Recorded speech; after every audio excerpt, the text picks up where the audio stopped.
기뻐하고 즐거워하세 주를 기뻐하라.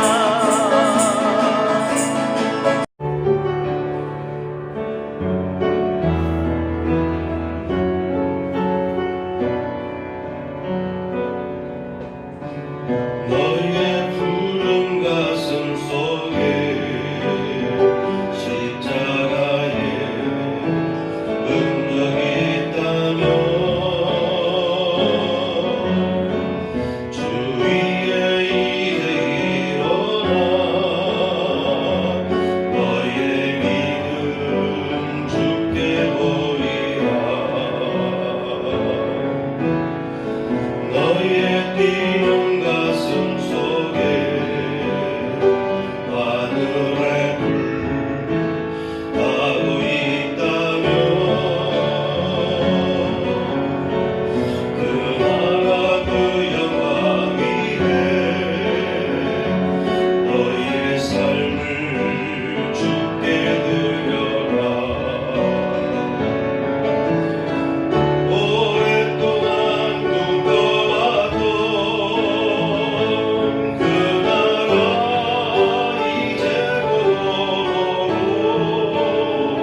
로마서 1장 18절에서 23절까지의 말씀입니다.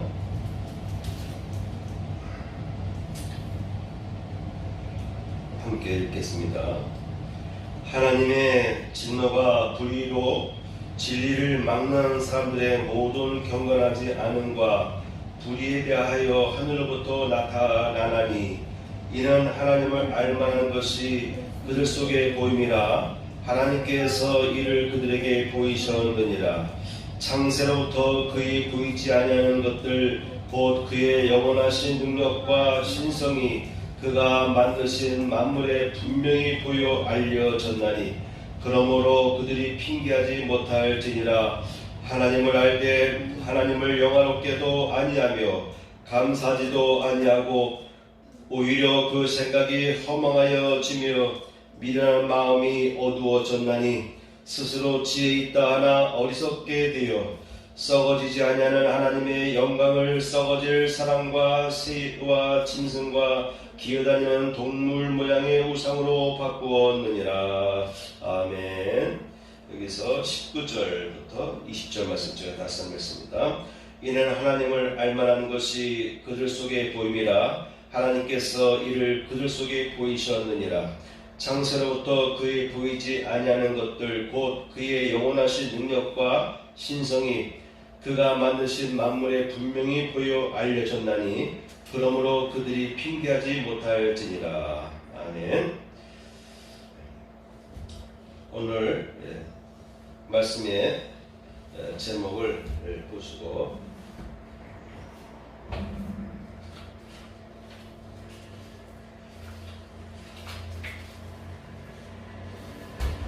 함께 읽도록 하겠습니다. 아름다운 만물의 창조주를 찬양하라. 아멘. 오늘 말씀은 아름다운 만물의 창조주를 찬양하라 라는 제목으로 말씀을 전하려고 합니다.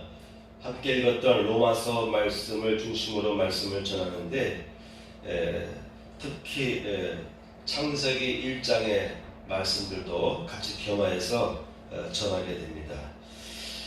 단풍의 계절이죠. 오늘 자연 들판은 참으로 아름다운 단풍으로 물들어 있는 날인데 그래서 저는 오늘 이 시간에는 아름다운 만물의 창조주를 찬양하라 라는 제목으로 말씀을 제가 준비했습니다.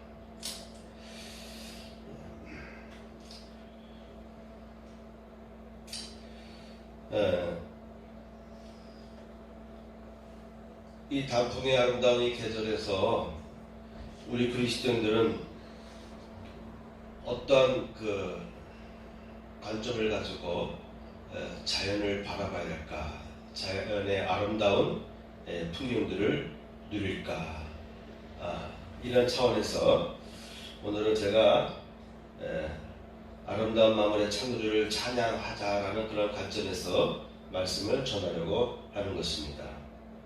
첫째, 하나님은 아름다운 자연 만물을 창조하셨다는 것입니다. 하나님께서는 아름다운 자연 만물을 창조하셨죠. 창조물 중에 보면 첫째, 창조의 신비 중에 신비인 빛을 창조하신 것이죠. 하나님께서 우주 만물을 창조하셨는데 첫째 날에 창조의 신비 중에 신비라고 볼 수 있는 빛을 창조하셨다고 하는 것입니다. 빛은 모든 생명의 에너지를 공급해 주죠. 그렇죠? 하나님께서 창조하신 것 중에 참으로 신비 중의 신비는 저는 빛의 창조다라고 저는 말하고 싶어요. 하나님은 빛을 창조하신 분이시죠. 고대에는 지금도 마찬가지죠. 지금도 어떻게 보면 이 태양의 이 빛이라고 하는 것은 대단히 인간의 삶에 있어서 생명체가 살아가기 위해 있어서 아주 필수적인 거 아니겠습니까? 어떻게 보면 절대적인 것이죠. 지금도 그렇습니다. 이렇게 과학 문명이 발달한 오늘날에도 태양이 없으면 어떻게 될까? 아니 태양에서 좀 더 가까워지면 어떡할까? 어떻게 될까? 태양에서 궤도가 지구가 도는 이 공전의 궤도가 조금이라도 멀어지면 어떤 일이 벌어질까? 생명체가 살기 어려운 상황으로 우리가 전락되고 말 것입니다. 그죠? 고대에는 더욱이나 고대 원시 시대에는 아주 중세에 이르기까지 그래서 태양은 대단히 중요했어요. 그래서 신중에 태양신을 섬기는 그러한 그 풍토가 그런 문명들이 전 지구상에 아마 우리나라의 과거의 옛 기록들을 보게 되면 우리나라도 태양신을 숭배하는 그런 기록들이 남아있을 것입니다. 전 지구상에 보면 모든 사람들은 태양을 숭배하는 그런 흔적들을 남겼습니다. 이토록 태양의 그 빛의 에너지는 어마어마한 것이죠. 근데 성경은 뭐라고 하냐면 하나님께서 이 빛을 창조하셨다고 하는 거예요. 태양 이전에 지금 우리 그 태양계에 있는 태양 이전에 먼저 하나님은 빛을 창조하셨다 이렇게 말씀하고 있어요. 그리고 나서 넷째 날에 달과 태양을 이렇게 나누면서 두 낮과 밤을 주관할 수 있는 태양과 달을 만드셨다. 이렇게 구분하셨다. 이렇게 성경은 기록하고 있습니다. 뭘 얘기하고 있습니까? 태양은 하나님의 창조물이라는 거예요. 성경은 창세기에서 태양 이전에 근본적인 빛을 창조하셨다고 성경은 선포하고 있는 거예요. 오늘날 이 빛이라고 하는 것은 참으로 아름다운 것이죠. 빛에도 제가 몇 주 전에 설교했는데 빛도 이렇게 스펙트럼 이렇게 빛을 이렇게 분석해 보면 빨주, 노초, 파란보 이런 색깔들이 이렇게 다 있어요. 태양에서 오는 이 에너지도 빛의 에너지도 스펙트럼으로 이렇게 보게 되면 빨주, 노초, 파란보 이렇게 색깔들이 있다는 거예요. 우리 눈에 안 보이는데도 이런 우리에게 수없이 비춰오는 이 빛도 청천연 색상을 갖고 우리를 통과한다는 거예요. 그래서 하나님께서 만드신 첫 번째 만드신 이 빛부터가 얼마나 아름다운지 몰라요. 빛도 아름다운 거예요. 우리가 가끔 뭐 보면 남극이나 그런데 뭐 북극 이런 데를 찾아가다 보면은 또 이렇게 자기장에 이렇게 변화로 인해서 오로라 현상들을 보는데 얼마나 아름답습니까? 그것도 역시 빛 아니겠습니까? 그래서 빛 자체가 색깔을 갖고 있고 또 인간의 눈으로 볼 때 얼마나 아름다운지 몰라요. 그리고 삶에 있어서 생명체가 생존하기 위해서 필수적인 것, 이 빛의 에너지를 하나님께서는 먼저 창조하셨다. 태양 이전에, 달 이전에 하나님은 제일 먼저 빛을 창조하셨습니다. 그러시고 보시면서 좋아하라. 하나님도 빛을 보시고요. 본인이 빛을 만드신 후에 보시고서요. 좋아하라. 이렇게 성경은 기록하고 있습니다. 제일 먼저. 사람도 역시 빛을 보면 좋지요. 빛의 아름다움을 보면서 모든 색깔, 그림도 다 색 아닙니까? 이 색을 갖고 있는데 이 색도 빛이 비춰질 때 빨간색이 보이고 노란색이 보이고 빨간색, 녹색, 파란색 이런 등등이 보이잖아요. 근데 그 빛 속에도 그런 칼라 색깔들이 있다는 거예요. 자, 하나님은 아름다운 자연 만물을 창조하셨는데 첫째 빛을 창조하셨다. 이걸 기억하시기 바랍니다. 둘째, 땅과 바다를 셋째 날에 나누십니다. 셋째 날에 땅과 바다를 나누시죠. 첫째 날과 여섯째 날에 걸쳐서 매일매일 창조하시는데 둘째 날을 빼고서는 창조한 날을마다 보면은 마치시고서 창조를 마치신 하루 창조 일과를 마치신 후에는 보기에 좋았다라는 설명이 기록되어 있습니다. 땅과 바다를 나누고 그리고 식물이 자라게 하셨어요. 물과 땅이 분리하게 만드셨어요. 물 속에서 땅이 이렇게 솟아나와서 육지가 되게 하셨습니다. 그리고 그 땅에서는 온갖 채소들, 식물들이 자라나게 하셨어요. 그렇게 말씀하시고 자라나라, 온갖 종류대로 자라나라 이렇게 말씀하시고 보니까 하나님 말씀대로 모든 식물들이 자라나기 시작했어요. 그 광경을 보시고 하나님도 또다시 성경에 뭐라 되어 있냐면 좋았더라, 그런 모습을 보시고 좋았더라 이렇게 성경은 기록하고 있습니다. 하나님의 그때의 그 창조한 후에 느껴지는 그런 감성적인 상황을 보기에 좋았더라 이렇게 표현하고 있어요. 오늘 단풍의 계절이라고 제가 서두에 얘기했지 않습니까? 아마도 많은 사람들이 여행을 갔을 거예요.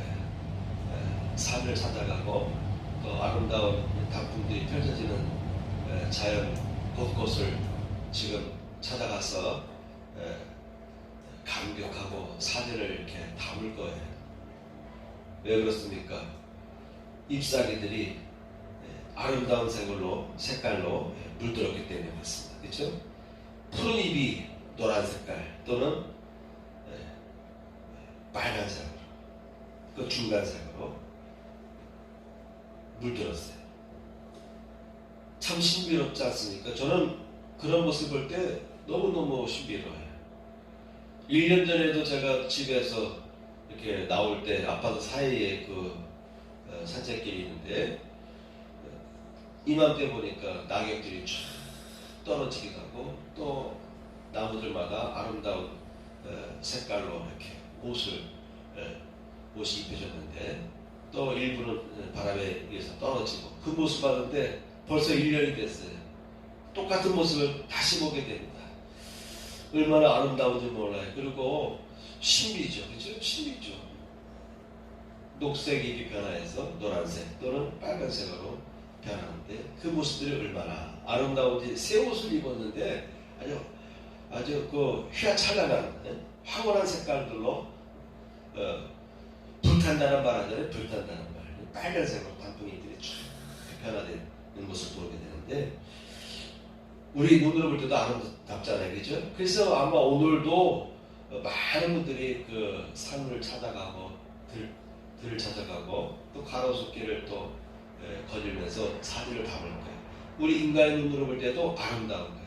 근데 하나님께서도 이미 셋째 날에 땅과 바다를 분리하시고 육지가 위로 쏟게 하신 후에 그 땅에 온갖 식물들이 자라게 하셨어요. 채소와 온갖 식물들이 자라게 하셨습니다. 종류별로. 그리고 그 모습을 보면서 좋았더라 이렇게 되어 있습니다. 식물이 자라는 그 과정도 얼마나 아름답고 신비로운 줄 몰라요. 그리고 이 같은 가을에는 또 이렇게 형형색색의 아름다운 컬러로 잎사귀들이 옷을 바꿔 입어가지고 더욱더 아름다움을 자아냅니다. 하나님께서 보기에 좋았어요. 우리 인간도 보니까 좋습니다. 왜 그렇습니까? 우리 인간은 하나님의 형상대로 지음받은 존재잖아요. 그러니까 하나님께서도 보기에 좋았으니까 당연히 우리 인간의 눈으로 볼 때도 좋은 거예요. 하나님이 기뻐하시면 우리도 기뻐하게 되고 하나님이 보기에 좋으면 우리도 좋은 것입니다.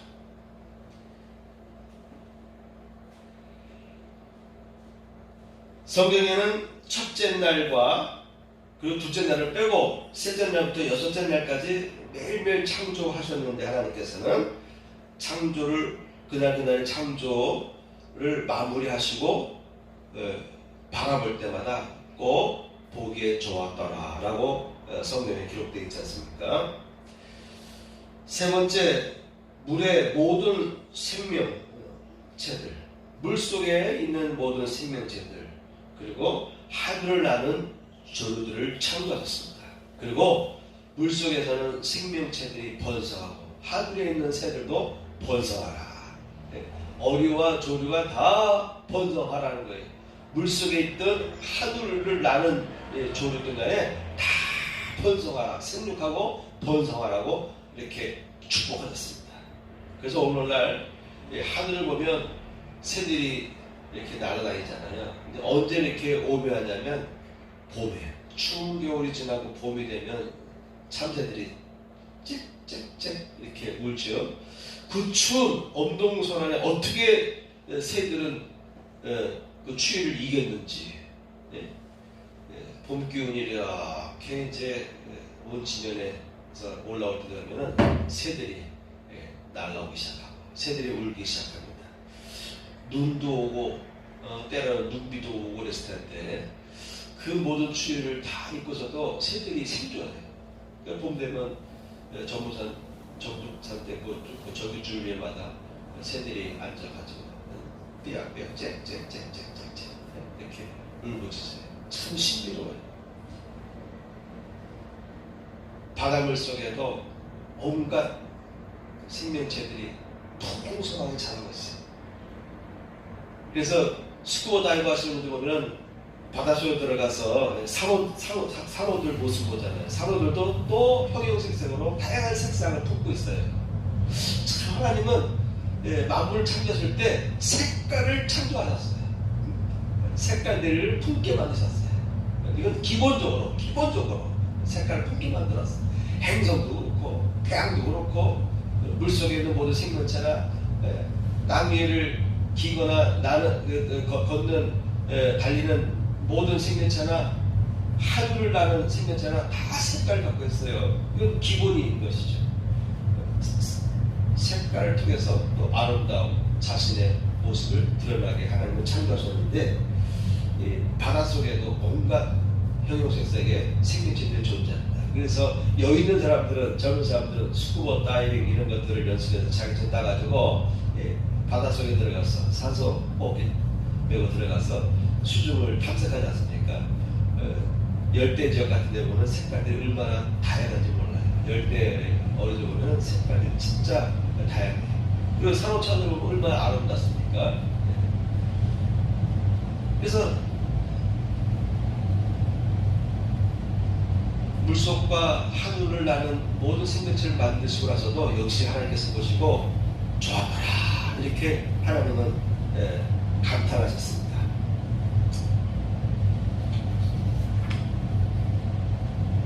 여섯째 날에 마지막으로 여섯째 날에 땅의 생물들을 창조하셨죠. 땅에 기어다니는 것, 땅을 걸어다니거나 달리거나 하는 여러 생명체들, 포유류 등을 창조하시고 맨 마지막에 사람을 창조하셨어요. 그리고 그날도 역시 이렇게 보셨어요. 인간을 창조하신 후에는요, 이제는 여섯째 날 것만 보는 것이 아니라 첫째 날부터 여섯째 날까지 창조한 것들을 다 파노라마라는 식으로 사전 체험하듯이 그 비유인데 총체적으로 첫날부터 여섯째 날까지 모든 창조된 그 생명체들, 창조물들을 이렇게 조합적으로 이렇게 보시는 게 하나님께서 여섯째 날에는 그러면서 심히 좋았더라 이렇게 표현하고 계십니다.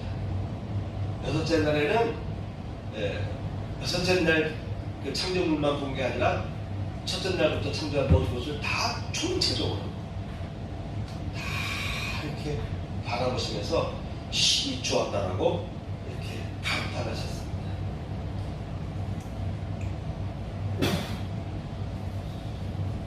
그래서 저는 첫 번째 항목에서 하나님께서는 어떤 분이시냐면은 아름다운 만물을 창조하신 하나님이다. 이렇게 제가 소제목을 정했던 것입니다. 두 번째는 창조주 하나님과 만물의 관계는 무엇인가? 이걸 한번 우리가 생각해 볼 필요가 있습니다. 적어도 우리 크리스찬은 이 두 번째가 중요해요. 첫 번째도 중요하지만 두 번째 항목, 창조주와 만물의 관계는 어떤 것인가? 만물을 창조하시고 완성하신 하나님께서는요, 지금도 여전히 일하시고 계신다고 하는 거예요. 하나님은 지금도 일하신다는 것입니다. 창조의 역사는 완성되었으나 멈추는 것은 아니다 이거죠. 6일 동안의 창조를 통해서 모든 것을 완성하셨지만은 하나님의 창조 사역은 멈춘 게 아니에요. 계속 진행되고 있다는 거예요. 현재 진행형적으로 계속 창조의 능력은 역사하고 계신 것입니다. 그래서 지금은 창조주 하나님과 창조된 만물의 관계에 대해서 살펴보는데, 첫째, 만물을 능력으로 붙드신다는 거예요. 하나님은 지금도 만물을 붙들고 계신다는 거예요. 이걸 우리는 알 필요가 있어요.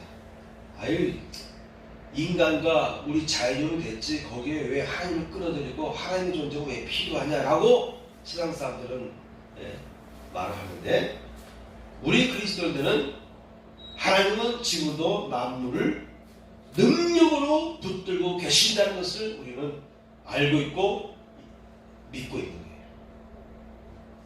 히브리서 1장 2절 3절 보면, 또 저로 말미암아 모든 세계를 지으셨느니라. 이는 하나님의 영광의 강체시요 그 본체의 형상인지라. 누구를 의미하는 겁니까? 예수님을 말하는 것입니다. 예수님은 하나님의 형상이다. 그의 능력의 말씀으로 예수 그리스도의 능력의 말씀으로 지금 만물을 붙드시고 계시다. 만물을 붙드시며, 이렇게 성경은 기록하고 있어요. 그러니까 지금도 예수 그리스도께서는 만물을 붙드시고 계시다는 거예요. 두 번째, 만물을 보존하시는 하나님이라는 걸 우리는 알고 있어야 합니다. 만물을 보존하시는 하나님. 오늘날 자연 생태가 대단히 중요하죠. 자연 생태가 중요합니다. 제가 아까 교회 올 때도 보니까 방송에서 보니까 기후변화로 인해서 온도가 올라갔다는 거예요. 고대 때보다 지금은 뭐 4, 5 이상이 올라갔다, 이런 얘기를 하는 거예요. 맘모스가 있던 그 시대에 비하면. 그런 얘기들을 지금 방송에서 많이 나오고 있습니다. 그러면서 지금 늦지 않았으니까 지금 우리가 생태계를 지켜야 된다, 그런 얘기를 이제 TV 방송 여러 곳곳에서 그런 걸 증거하고 있습니다. 자연을 보호해야 됩니다. 그렇죠? 예전에는 바다는 시면의 바다야말로 인류가 찾아야 될 마지막 보호다, 보물의 장소다, 이렇게 기대했습니다. 그죠? 바다에서 석유가 나고 가스도 나고, 그죠? 온갖 생명체들이 있고, 아직도 미지의 저 바다 해저 밑에도 생명체들이 있는데 물고기들도 살아 있어요. 그런데 거기 빛도 없다고 그래요. 근데 거기도 물고기들이 있다는 거예요. 생명체들이 있다는 겁니다. 그래서 마지막 남은 그 복은 어디냐? 심해다, 심연의 바다다, 이렇게 우리가 얘기하고 있었습니다. 근데 이제는 그 바다도 오염되기 시작했잖아요. 그죠? 그래서 건강을 생각하는 사람은 큰 고기를 안 먹어요. 왜 그렇습니까? 고기들도 보니까 큰 물고기가 작은 물고기를 잡아먹더라고요. 플랑크톤 먹던 물고기를 더 큰 고기가 잡아먹고 더 큰 고기가 또 그 고기를 잡아먹고 그래서 이 물속에 떠다니는 그 미세 플라스틱을 결국 큰 고기일수록 계속 자신의 몸에 농축시키고 또한 수온에 노출돼서 또 그 수온들이 큰 고기일수록 많이 그 큰 고기에 축적되니까 건강을 생각하는 분들은 큰 고기를 안 먹으려고 합니다. 이제는 바다도 오염돼서 전 인류가 걱정할 수밖에 없는 상황에 놓여 있어요. 하나님은 어떤 분이시냐? 만물을 보존하시는 하나님이시라는 거예요. 그래서 우리 크리스찬들은요, 자연 생태계를 보호하는데 앞장서세요. 창세기 보면 하나님께서 아담과 하와에게 뭐라고 당부하십니까? 너희는 만물을 다스리고 잘 관리하라. 이런 사명을 주셨거든요. 다스리고 잘 관리하라. 느헤미야 9장 6절 보면 오직 주는 여호와시라 하늘과 하늘들의 하늘과 이를 성신과 땅과 땅 위의 만물과 바다와 그 가운데 모든 것을 지으시고 다 보존하시오니 모든 천군이 주께 경배하나이다. 하늘의 천사들도 주께 경배한다는 거예요. 하나님은 창조하신 것으로 끝난 것이 아니라 그 모든 창조물을 생명체들을 지금도 보존하고 계신다는 거예요. 그 보존의 능력이 하나님께 있습니다. 참 기가 막히죠. 놀라운 말씀입니다. 모든 생명체들을 보존하는 능력이 하나님께 있어요. 그래서 하늘의 천군들이 경배한다라고 느헤미야 9장 6절은 기록하고 있습니다. 하나님은 어떤 분이라고요? 만물을 보존하시는 분이시다. 지금도 보존하고 계신다. 그러니까 우리 크리스찬들도 자연을 보존하는데 노력하셔야 됩니다. 세 번째, 하나님 앞에 다 드러난다. 모든 만물들은 하나님 앞에 다 드러난다는 거예요. 하나님의 말씀은 살았고 운동력이 있어 좌우에 나서 어떤 것보다 예리하여 혼과 영과 및 관절을 찔러 쪼개기까지 하며 또 마음의 생각과 뜻을 감찰하시나니 지으신 것이 하나라도 그 앞에 나타나지 않음이 없고 오직 만물이 우리를 상관하신 자의 눈앞에 벌거벗은 것 같이 드러났느니라. 사람의 심령에 감춰진 죄악도 마찬가지고 모든 만물은 하나님 앞에 드러나는 것입니다. 설계 공학자가 어떤 건물을 설계했습니다. 그리고 그 설계된 대로 건물이 지어졌습니다. 그런 설계의 공학자들은 설계 도면을 쫙 머리에 떠오르면서 구석구석 이 건물이 어떻게 구조되어 있고 어떻게 건축되어 있는가를 상상의 날개를 통해서 건물 내부를 쫙 살펴볼 것이에요. 그와 같이 하나님께서는요 만물을 다 보고 계십니다.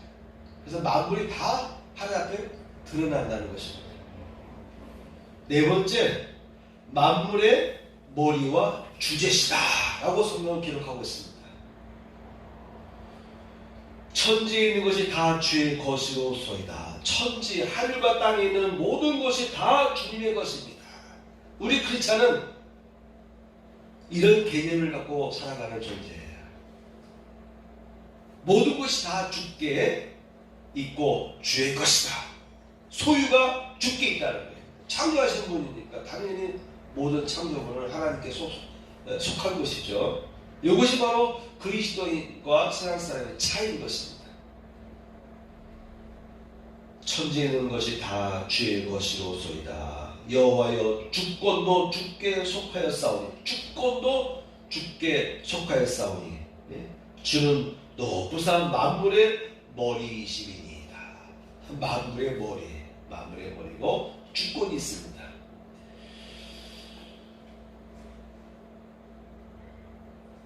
시편 24편 1절에 보면 땅과 거기에 충만한 것과 세계와 그 가운데 사는 자들은 다 여호와의 것이로다. 땅에 충만하게 거하는 모든 것들, 세계에 있는 모든 세계들이 그 생명체들, 또 세상 자체, 우주 만물 모든 것 자체가 다 여호와의 것이다. 이런 인식을 믿음으로 받아들이고 살아가는 존재가 크리스찬이에요. 크리스찬. 다섯 번째, 만물을 충만케 하시는 분이시다. 특히 예수 그리스도는 지금도 만물을 충만케 하고 계시다는 거예요. 하늘 보좌에 올라가신 예수님은 만물을 지금도 충만케 하고 계시다는 거예요.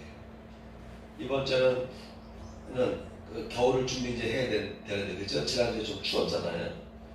보니까 그 선풍기용으로 됐던 그 난로, 전기 난로 히터가 갑자기 아웃됐어요. 한 6시쯤에. 그래서 어제 그 신일 전기 히터를 옥션에서 구매해가지고 설치했는데, 참 우리나라는 잘 만들어요. 제가 어제 설치하고 조립하고 설치하고 점검하다 보니까 갑자기 삐리리 하면서 전원이 나가. 자꾸 전원이 나가. 뭐가 잘못되나 이렇게 그러니까 사람이 가까이 있으면 삐리리 이렇게 신호면 세번 울리면서 전원이 나가더라고. 그렇게 안전도를 높여놨어요.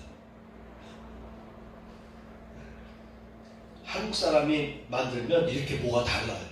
냉장고를 만들어도 미국 사람이 못 따라와. 유럽 사람이 못 따라와요. 모더지 만들면 아기자기하게 피난 것들을 그렇게 잘 만드네요.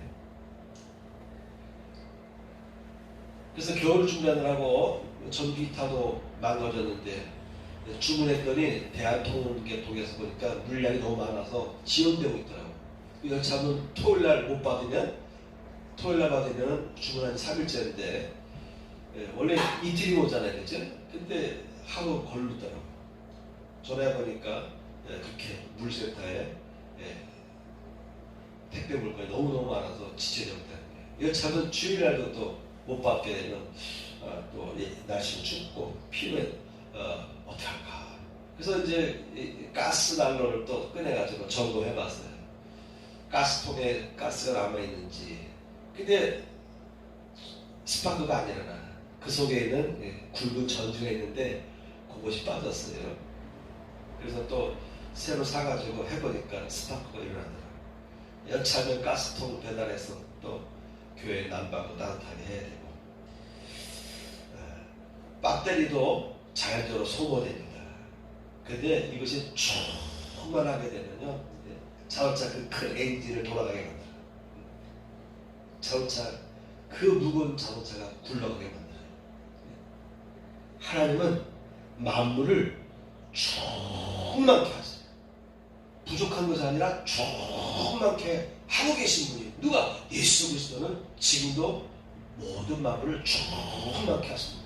빛으로 충만케 하시고 에너지로 충만케 하시고, 그래서 어느 것 하나 봐도 부족한 것이 없어요. 자연 모든 만물을 보면 모든 생명 생태계의 구조를 보면요 에너지를 가득 차 있어요. 하나님은 지금도 우주 만물을 충만케 한 것이다. 부족한 것이 아니라 2% 부족한 것이 아니라 아예 충만한 상태. 충만한 건 뭡니까? 흘러넘치는 거예요. 사람이 에너지가 넘쳐나면요 가만히 있지 못해요. 그렇죠? 자꾸 움직이려고 해. 힘이 넘쳐나니까. 바로 하나님은 지금도 만물을 충만함으로 역사하고 계시다. 여섯 번째, 만물을 통일하시고 만물 가운데 계신다는 거예요.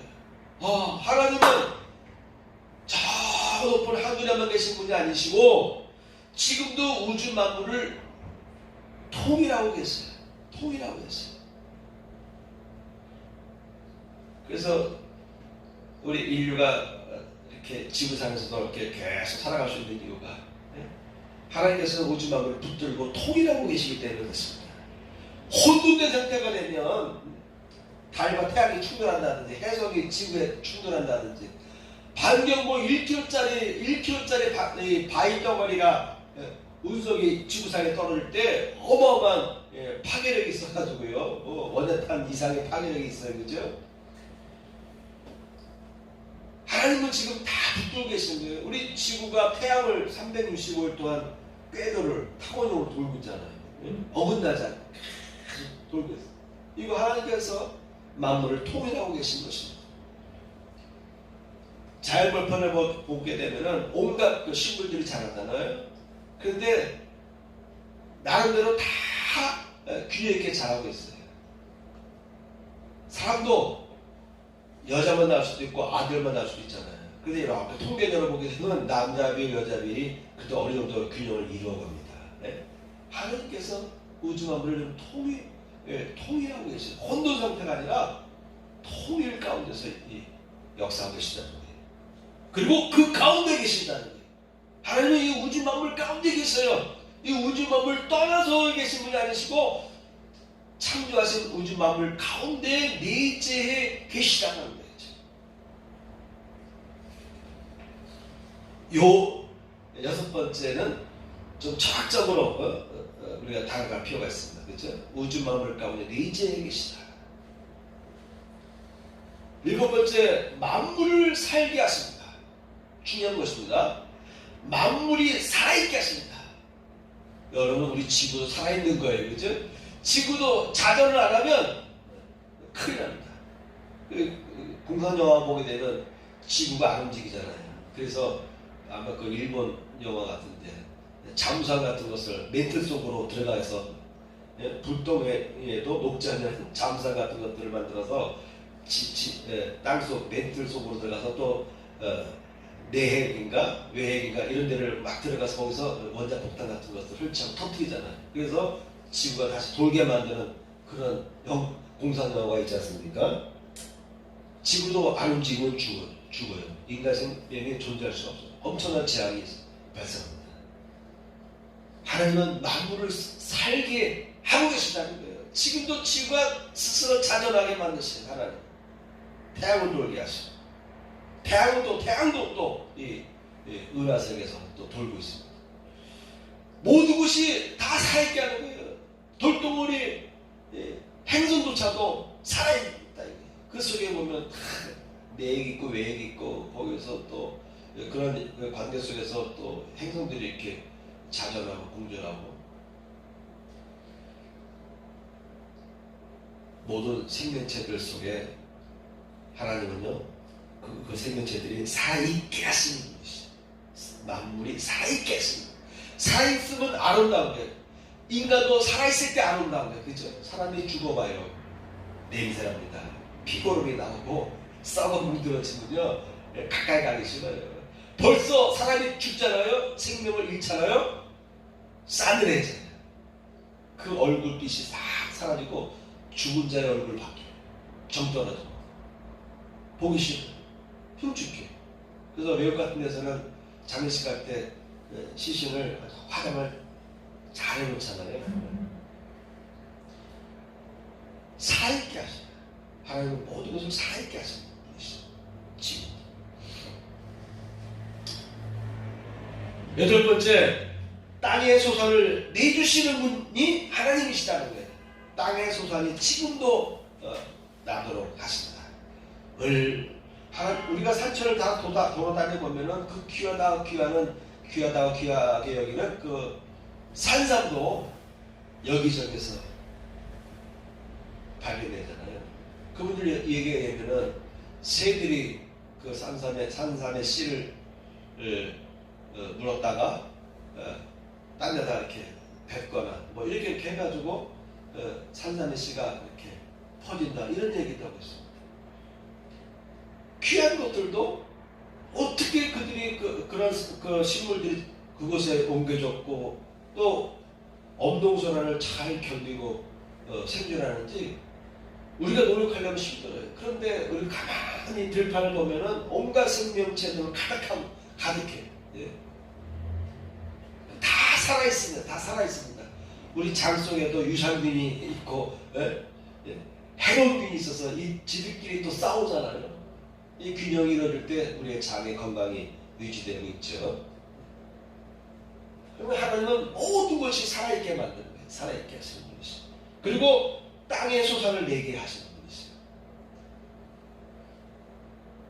저절로 생명체들이 소상을 내고 있습니다.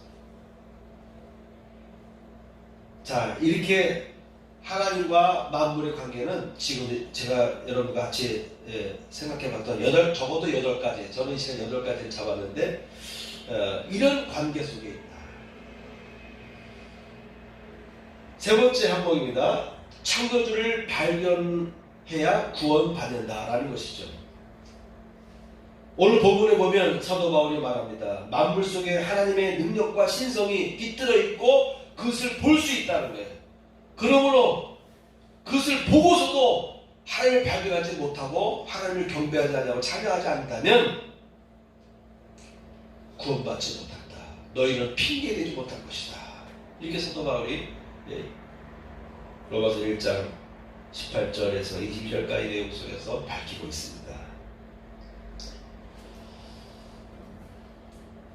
만물의 아름다움과 그 신비를 보고 느낄수록 하나님을 알 수 있게 된다는 거예요.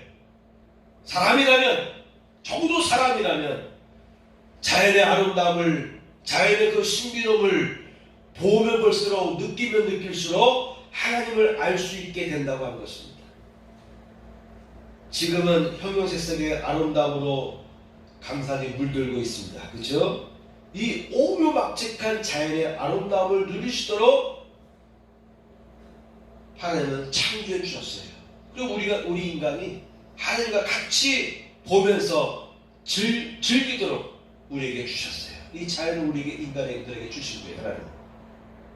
그래서 그 자연 세계를 볼 때도 창조자의 그 손길을 보게 되는 거예요. 그렇죠? 어떤 발명품을 보게 되면 야 이거 누가 이렇게 발견했냐? 그래서 상을 주잖아요. 과학자들에게 상을 주지 않습니까?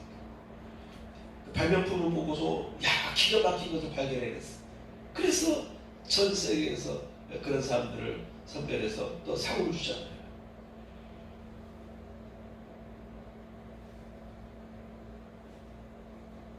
하나님께서 이 아름다운 세상을 창조하시고 우리에게 주셨습니다. 그 창조주 하나님을 볼 때 그분을 생각하는 거예요. 로봇을 봤습니다. 기가 막힌 로봇을 봤어요. 야 이거 어느 나라에서 만들었어? 어떤 과학자들이 만들었니? 라고 우리가 생각하듯이 이 아름다운 자연세계의 신묘막측한 세계를 보면서 이 세계를 창조하신 하나님을 우리는 바라보게 되는 거예요. 그래서 하나님을 더욱 느끼게 되는 계절이 지금 단풍의 계절이다. 세상 사람들은 보기 좋다, 아름답네, 이 일주일간 동안 이렇게 활활 타오르는 단풍의 장면을 놓치고 싶지 않아서 사진기를 가져가서 빨간 곳에 가서 사진 촬영하고 그 추억을 담는데 우리 그리스도는요 다르다고 하는 것입니다. 그런 창조된 세상의 아름다움을 느끼지만 더불어 뭘 본다? 창조된 세계를 만드신 하나님을 응시하게 되는 거예요. 놀라운 발명품을 보고서 이 발명품 어느 나라에서 만들었어? 미국에서 만들었냐? 대한민국에서 만들었냐? 우리나라는 뭘 만들어도 달라요. 그죠? 마스크를 만들어도 세계가 인정하는 마스크를 만들어내. 야, 대한민국 제품이다. 대한민국을 생각하는 것처럼 이 아름다움을 보면서 우리는 이 세상을 창조한 하나님을 바라보고 응시하게 되는 거예요. 그래서 하나님을 더 잘 알게 되는 것입니다. 그래서 이 계절일수록 우리 크리스찬은요 더욱 하나님을 알아가는 축복을 누리는 그런 계절이라고 하는 것이죠. 그런데 사도 바울은 모든 만물에 하나님의 능력과 신성이 분명히 깃들어 있고 드러나 있어서 하나님을 모른다고 할 수 없다. 그런 변명해서는 안 된다고 말하고 있는데 세상 사람들은 자연의 아름다움 속에서 하나님 찾지 않습니다. 자연은 있는 거야. 우연히 있는 거야. 이렇게 여기죠. 하나님을 무시하는데 하나님을 빼버립니다. 그러나 사도 바울은 말합니다. 너희들이 바라본 그 자연은 이미 하나님을 증거하고 있다. 너희가 바라보는 그 신묘 막직한 그 자연의 신비로운 아름다운 경이로움 자체가 하나님을 응시하게 만들지 않느냐. 너희들을 변명하는 것은 이유가 되지 않는다. 이렇게 말하고 있습니다. 그러므로 제대로 여기 된 사람들은요, 만물의 창조주 하나님을 경배할 수밖에 없어요. 그런 사람들이 많아지게 된 것이죠. 이게 정상이어야 되는 거예요. 하나님을 알게 되는 사람이 있는 반면에, 자연의 아름다움을 보면서 하나님을 알게 되는 사람이 있는 반면에 자연의 현상만 보는 사람이 또 있죠. 그죠? 중요한 것은 코앞에 펼쳐진 자연의 아름다움을 통해서 하나님의 창조의 능력을 알지 못하고 느끼지 못하고, 그래서 하나님을 찬양하지 못하는 사람들이 있는데, 중요한 것은요, 그런 사람은 구원받지 못한다고 성경은 기록하고 있습니다. 성경은 선포하고 있어요. 중요한 것입니다. 생각은 자유고 느낌은 자유예요.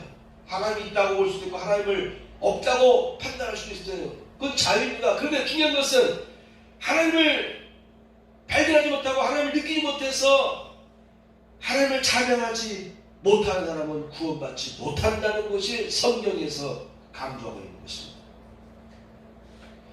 이사야서 시편 23편의 3절에서 6절 말씀 보니까 여호와의 산에 올 자가 누구며 그의 거룩한 곳에 설 자가 누구인가? 곧 손이 깨끗하며 마음이 청결하며 뜻을 허탄한 데 두지 아니하며 거짓 맹세하지 아니하는 자로다. 그는 여호와께 복을 받고 구원의 하나님께 의를 얻으리니 이는 여호와를 찾는 족속이요 야곱의 하나님의 얼굴을 구하는 자로다.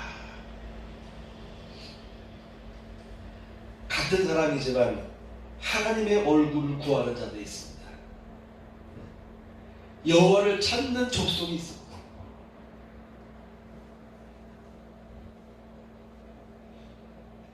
사람이 만일 자연을 통해서 하나님의 손길을 느낄 수 있게 되면 더욱 하나님을 찾고 구하게 됩니다. 그러나 하나님을 찾지 못하게 되면 하나님을 찬양할 수 없어요. 그러면 구원받지 못한다고 하는 것입니다. 자, 여러분, 지금까지 살펴본 내용을 통해서 우리가 뭘 생각해야 되냐면은 이 아름다운 이 단풍의 계절에 여러분 즐기시기 바랍니다. 네? 즐겨야 돼요. 하나님도 즐기셨거든요. 하나님께서도 자연 만물 창조하시고 즐기셨어요. 그러니까 우리도 즐기는 것은 당연해요. 근데 중요한 것은 그 창조주 하나님을 경배해야 된다. 찬양해야 된다. 와 하면서 이러한 세상을 창조하신 하나님을 경배하고 찬양할 수 있는 단계까지 우리 크리스찬들은 나아가야 된다. 이런 요지로 오늘 말씀을 전하였습니다.